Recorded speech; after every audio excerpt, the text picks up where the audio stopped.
ராணிப்பேட்டை மாவட்டம் நெமிலி அடுத்த ஏலத்தூர் கிராமத்தில் ஆதிதிராவிடர் பகுதிக்கு பல ஆண்டுகளாக மயான பாதை இல்லை என அப்பகுதி மக்கள் வேதனை தெரிவிக்கின்றனர். மழைக்காலங்களில் ஏரிகளில் நீர் நிரம்பி உபரி நீர் வெளியேறும் நேரங்களில் கிராமத்தில் இறப்புகள் ஏற்பட்டால் இவ்வழியாக வெள்ளம் போல நீர் பாய்ந்து செல்வதால் சடலங்களை இடுப்பளவு தண்ணீரில் மூழ்கியவாறு ஆபத்தான நிலையில் எடுத்து செல்கின்றனர். இதனால் இப்பகுதியில் முறையான பாதை அமைத்து உபரி நீர் செல்வதற்கு சிறுபாலம் அமைத்து தருமாறு அதிகாரிகளுக்கு பொதுமக்கள் கோரிக்கை விடுத்துள்ளனர்.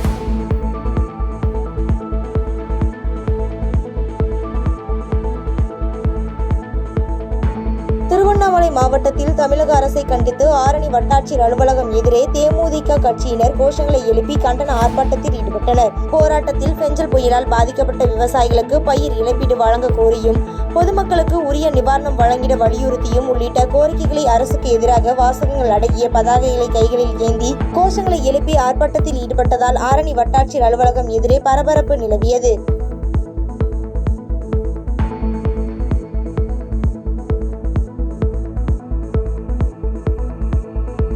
பெஞ்சல் புயல் காரணமாக காரைக்கால் மாவட்டம் திருநள்ளாறு தொகுதியில் கனமழை பெய்தது. இதனால் திருநள்ளாறு தொகுதி அம்பகரத்தூர் ஐயன் குளம் தொடர் கனமழை காரணமாக குளம் நிரம்பி சாலையில் மழைநீர் பெருக்கெடுத்து ஓடியது. இதனை அறிந்த பாஜக மாநில துணைத் தலைவர் GNS ராஜசேகரன் நேரில் சென்று பார்வையிட்டு ஆய்வு செய்தார். அதனைத் தொடர்ந்து கனமழையினால் உடைந்துள்ள அத்திப்படுகை பழைய பாலத்தினையும் அவர் பார்வையிட்டார்.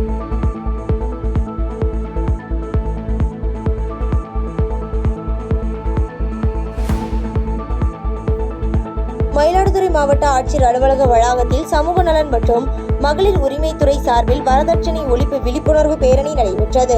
இப்பேரணியை மாவட்ட ஆட்சியர் மகாபாரதி தொடங்கி வைத்த நிலையில் முன்னதாக வரதட்சணை ஒழிப்பு குறித்த உறுதிமொழி ஏற்றுக்கொண்டனர். மேலும் இந்த பேரணியில் 300க்கும் மேற்பட்ட கல்லூரி மாணவிகள் கலந்து கொண்டு வரதட்சணை ஒழிப்பு குறித்த விழிப்புணர்வு கோஷங்களை எழுப்பியும் பதாகைகளை ஏந்தியும் விழிப்புணர்வு ஏற்படுத்தினர்.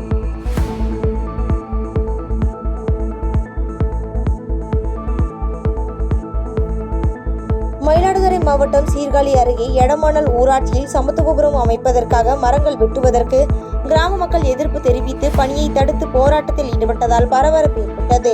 மேலும் போராட்டத்தில் ஈடுபட்டவர்கள் இந்த திட்டம் தரிசு நிலத்தில் அமைக்க வேண்டும் என்றும் இதையும் மீறி அரசு இந்த திட்டத்தை இந்த இடத்தில் செயல்படுத்தினால் தொடர் போராட்டத்தில் ஈடுபடுவோம் என தெரிவித்துள்ளனர்.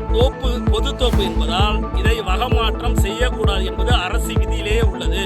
இதில் 1000க்கு மேற்பட்ட மாநில மரமான பனைமரம் உள்ளதால் இதனை எப்படி இங்கு உள்ள மாவட்ட ஆட்சியர் அவர்கள் எப்படி இதை அகற்ற சொல்கிறார் என்று எங்களுக்கு தெரியவில்லை.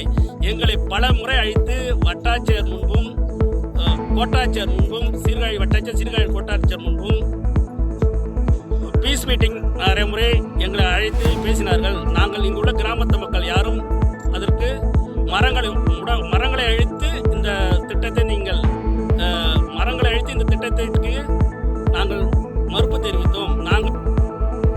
நீலகிரி மாவட்டம் குன்னூர் நகர டாக்ஸி ஓட்டுநர் மற்றும் உரிமையாளர் சங்கத்தின் பொறுப்பாளர்களின் தேர்தல் 5 ஆண்டுகளுக்கு பின் நடைபெற்றது. 120 பேர் உள்ள இந்த சங்கத்தில் 107 பேர் வாக்களித்த நிலையில் 67 வாக்குகளை பெற்று தலைவராக தேர்தலில் சிவகுமார் என்பவர் வெற்றி பெற்றார். மேலும் 85 வாக்குகள் பெற்று கிருஷ்ணமூர்த்தி என்பவர் செயலாளராகவும் 80 வாக்குகள் பெற்று தாஸ் என்பவர் பொருளாளராக வெற்றி பெற்றனர்.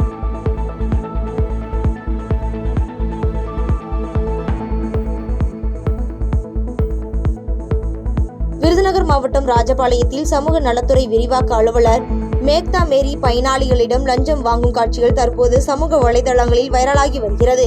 இந்நிலையில் அரசு வழங்கும் உதவியை நாடி வரும் ஏழை எளிய மக்களிடம் அரசு அதிகாரி லஞ்சம் வாங்கும் செயலுக்கு பல்வேறு தரப்பினரும் கண்டனம் தெரிவித்து வருகின்றனர்.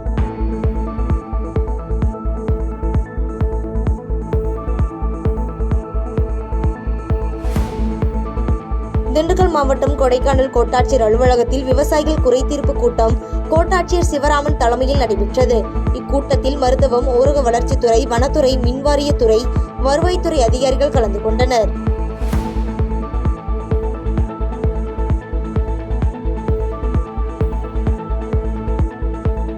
திருவள்ளூர் மாவட்டம் பெரியபாளையம் அருகே மாநகர பேருந்து சேவை நீட்டிக்கும் நிகழ்ச்சி ஆரணியில் நடைபெற்றது.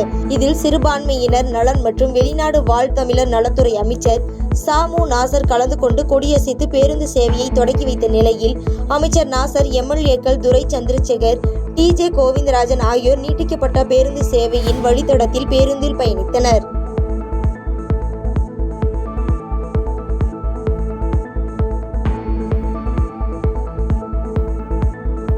கரூர் மாவட்ட புரட்சி பாரதம் கட்சியின் சார்பில் தலைமை செயற்குழு கூட்டம் கரூர் தனியார் திருமண மண்டபத்தில் நடைபெற்றது. இந்த நிகழ்ச்சியில் நிறுவன தலைவர் சட்டமன்ற உறுப்பினர் ஜெகன்மூர்த்தி கலந்து கொண்டு சிறப்புரையாற்றினார். இதனைத் தொடர்ந்து செய்தியாளர்களிடம் பேட்டியளித்த நிறுவன தலைவர் சட்டமன்ற உறுப்பினர் ஜெகன்மூர்த்தி, கரூர் மாவட்டத்தில் அமராவதி ஆற்றில் பல்வேறு இடங்களில் சாய கழிவுநீர் குடிநீரில் கலந்து குடிநீர் மாசு அடைந்து எண்ணற்ற சுகாதார சீர்கேடு ஏற்படுவதாக குற்றம் சாட்டினார். மேலும் மாவட்ட தலைநகரங்களில் அம்பேத்கரின் திருவுருவ சிலை நிறுவ வேண்டும் என்றும் அதற்கு அரசு உரிய நடவடிக்கை எடுக்க வேண்டும் என கோரிக்கை விடுத்துள்ளார்.